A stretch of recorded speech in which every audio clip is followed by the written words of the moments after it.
Hi, I'm Mark and I'm passionate about English, and here is another mini lesson for you.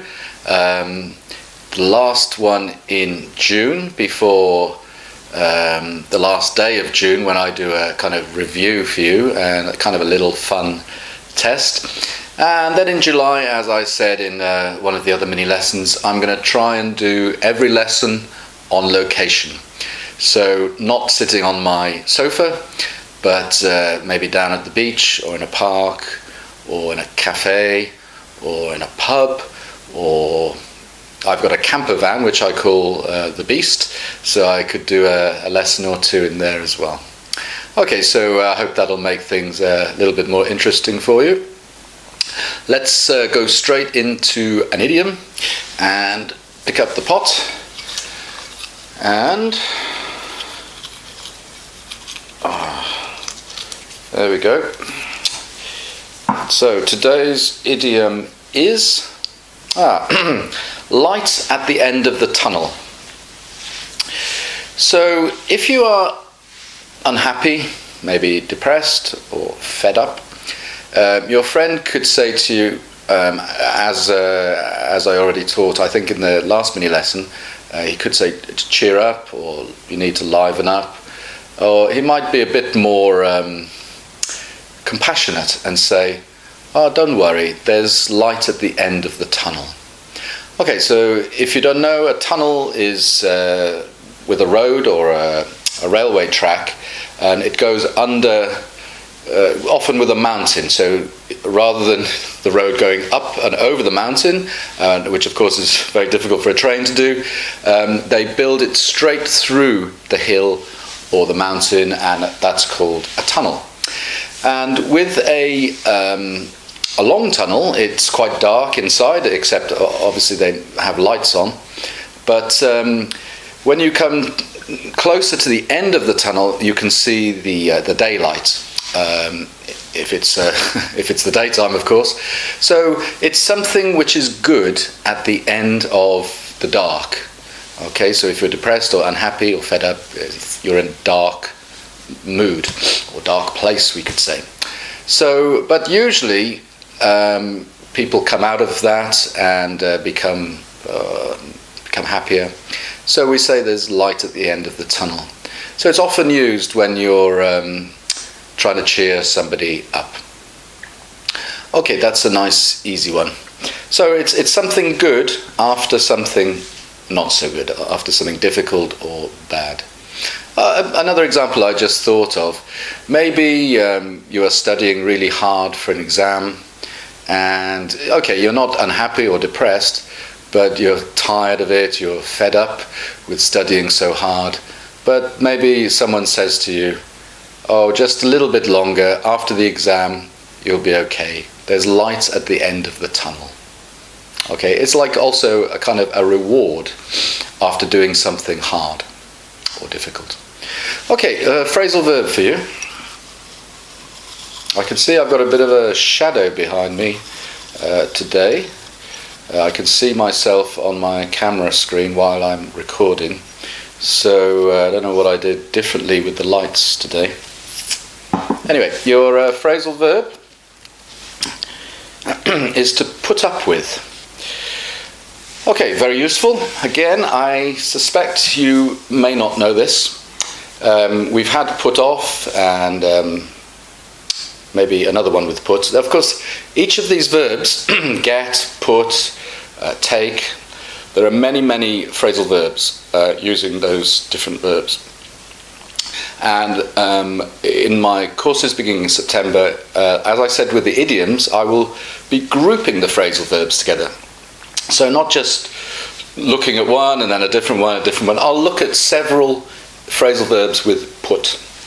And then the next lesson I'll look at several with get and so on like that. Or take. You get the idea. It's easier to learn them as a group.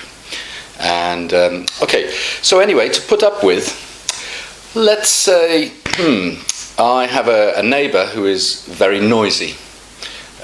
Maybe early in the morning he starts mowing his lawn or doing some DIY, banging nails with a hammer, and I can't sleep.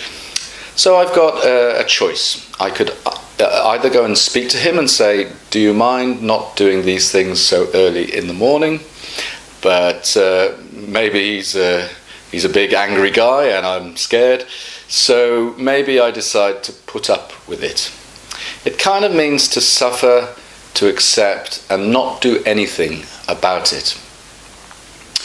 Again, let's say I just said that there seems to be a shadow behind me from the lights, and I try lots of different ways, but I just can't get it right. So I decide to put up with it. So it's not ideal, but I decide to accept it as it is. Put up with. Very, very useful phrasal verb. I would recommend you check that out in the dictionary, get a few more examples so you're clearer. All right, collocation. Or not many in here. I'll have to do some more for July. Okay, so that's a very useful one. It's I haven't done this for a while, and I know Annabelle was doing it, and she was driving me mad. That's an idiom, because I know you can't really see them because the camera doesn't have time to focus. But I'm actually going to try it myself today. So there we are. Let's see if that will focus. I'm not sure if it is. Anyway, it's widely acknowledged. So again, don't worry about learning the two words, widely and acknowledged. Learn them as, in your mind, one word or one unit. So we can say, give you an example first, it's widely acknowledged that okay, for the first time I'm struggling to come up with an example for this one. Not that it's difficult to explain, but just maybe I'm not on the ball today.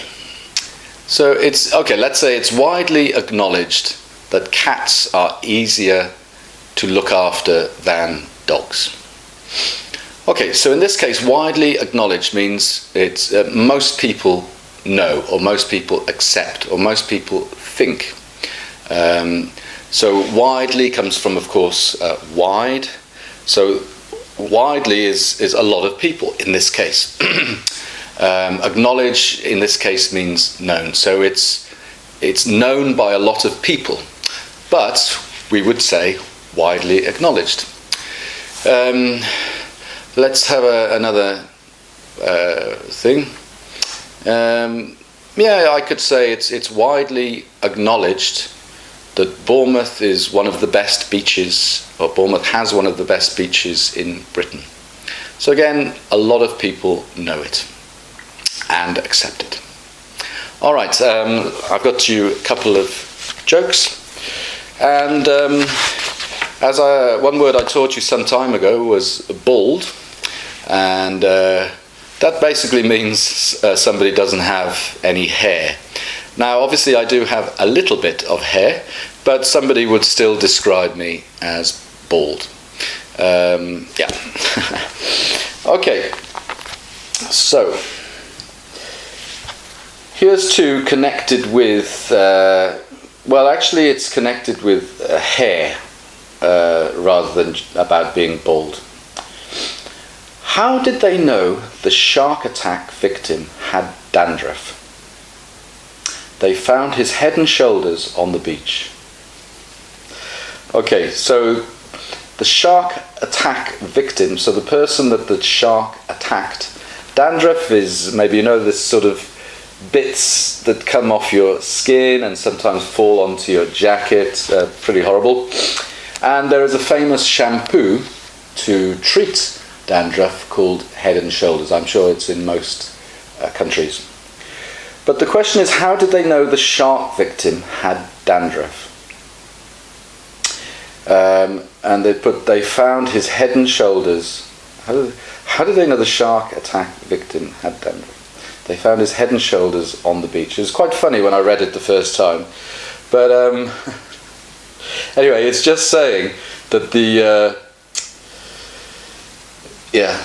because when a shark attacks you, it might take your arm off, your leg off, or whatever. But in this case, it's the head and shoulders. So it's making a joke about the fact that head and shoulders is good for dandruff. Okay, I didn't explain that very well. Here's another one. A girl is at the hairdresser's chatting to her stylist. My boyfriend has terrible dandruff, she says. Is there anything you can suggest? The stylist replies, why don't you give him head and shoulders? The girl thinks for a moment, then says, how do you give shoulders? Okay, I'm going to explain this joke partly. So we say the hairdressers, usually for women.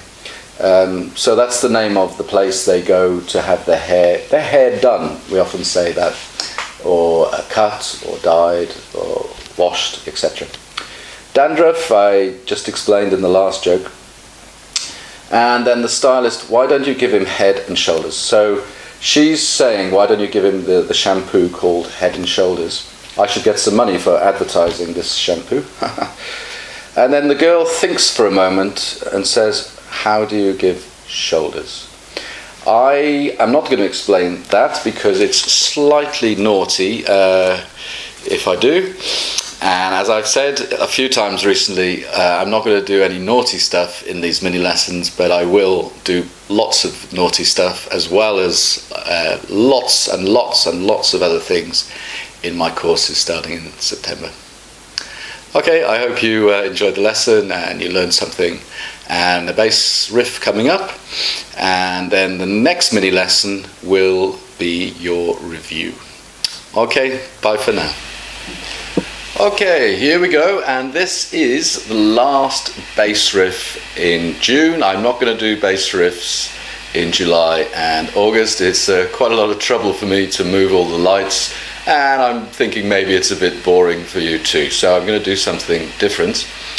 And there won't be a bass riff tomorrow, the 30th of June, so that gives you a chance to name all 29 songs and artists from where the bass riff comes from. And if you can get them to me by the end of June the 30th, you're in with a chance to win the first 3-month course starting in September for free. Okay, just a little fun competition. And I know some British people are watching these videos because they particularly like to try and get the bass riff. Okay, so let's see if I can do it. I might have to read the bass tab for this a little bit. Okay, here we go.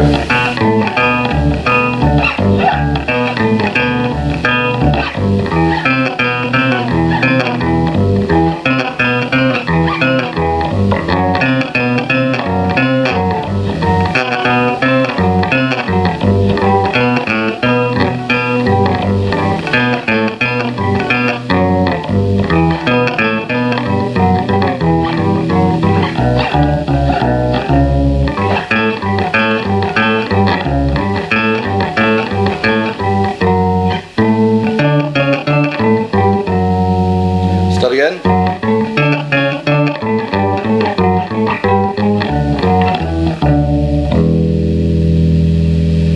Okay, that wasn't brilliant, but that is it. No more bass riffs, and that is actually, of course, you may recognize it, you may not, of course, because I was playing it, but it's from it's a classical bit of music. Okay, thanks very much. And tomorrow's lesson, there's going to be a kind of review, a fun review and test of some of the idioms, phrasal verbs and collocations we did throughout June. Okay, thanks a lot and goodbye bass guitar for a while. Okay, bye.